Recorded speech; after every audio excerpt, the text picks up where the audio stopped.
Okay, so this is interesting. I've been documenting the fact that my neighbors have been harming me, and I'm trying to gather more information so that proof of burden could be easier.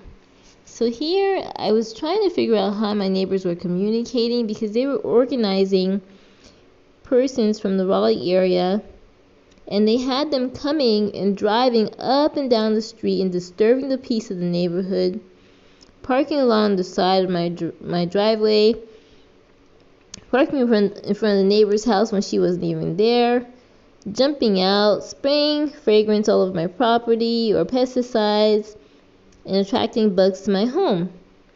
And this was really dangerous to me because it even sent me to the hospital, and I had an open flesh infection, and the typical symptoms of flesh-eating bacteria, which was a pretty bad infection of the skin, at the lower level of the skin.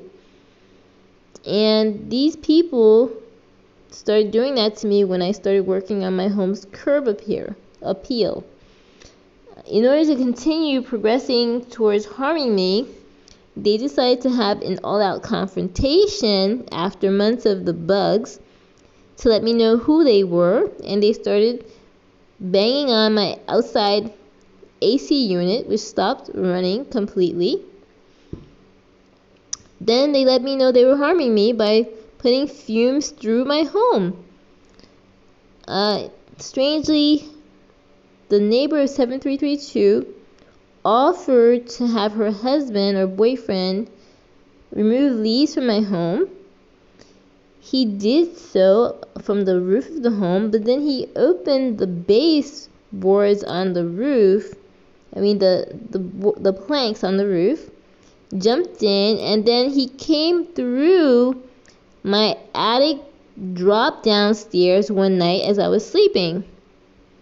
So I was really scared, and what I did is I nailed the doorway of the attic closed, but they found a way because there's an inlet in the bathroom, and they got in there somehow. And unfortunately, they came through my home several times, even making defecation in the basement bathroom, putting sugary things all over my house to attract bugs several times, and having some people in the area work on that.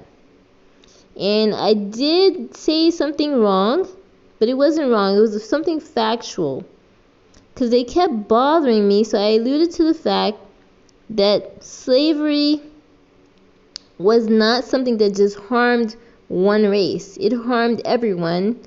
At least they thought it was a harm.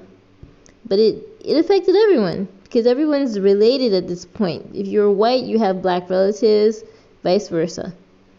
So unfortunately, I alluded to that. They became very upset, and they organized some people to do this to me over months. Then they decided to change my gender themselves. So this is just where the neighbor moves her garbage can to the other side, where they can put a note there. And if you think I'm exaggerating, you'll see where she picks up the note in the next video.